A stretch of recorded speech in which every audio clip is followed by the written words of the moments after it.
सर्वप्रथम राष्ट्रीय एकात्म विद्यार्थी संघटना व Idgah trust, Pune cantonment board, Pune Mahanagarpalika शांतता कमिटी, लष्कर पोलीस स्टेशन व आपलं पुणे शहर पोलीस आयुक्तालय, तसेच आमच्या भाजप पक्षातर्फे विवेक यादव, मी स्वतः नगरसेवक पुणे महानगरपालिका प्रभाग क्रमांक 22, तसेच माझ्या विवेक यादव मित्र परिवारातर्फे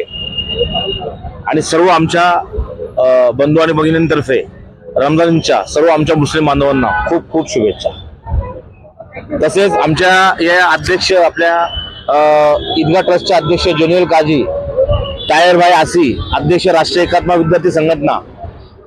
अब्दुल्ला निजाम काजी सेक्रेटरी ईदगाह ट्रस्ट व समद आसी उपाध्यक्ष, तसेच आमचे सादिक भाई लुकडे, आजम भाई गुडागोवाला, नितीन गोरेवार, युसुफ बागवान, आमचे सर्व सरपंचतर्फेही सर्व आमच्या मुस्लिम बांधवांना रमजानच्या खूप खूप शुभेच्छा। आज मागील 30 वर्षापासून राष्ट्रीय एकात्म विद्यार्थी संघटना ईदगाह ट्रस्ट दरवर्षी आपल्या रमजान ईदला ईदगाह मैदानाच्या बाहेर सर्व मुस्लिम बांधवांना गुलाबचे फूल देऊन त्यांचं स्वागत करतात, त्यांना शुभेच्छा देतात। हे आपल्या देशाच्या राष्ट्रीय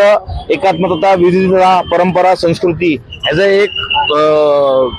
जे आपण जे बघतो, जे आपलं जे स्वातंत्र्यानंतर जो आपला देश घडलाय त्याचं एकात्मतेचं प्रतीक हे या माध्यमातून दिसून येतं। मैं सबसे पहले पूरे हिंदुस्तान के सभी मुस्लिम भाइयों को ईद की पुरखुलूस मुबारकबाद पेश करता हूं। और यहाँ पर मैं भारतीय जनता पार्टी का एक लीडर और एक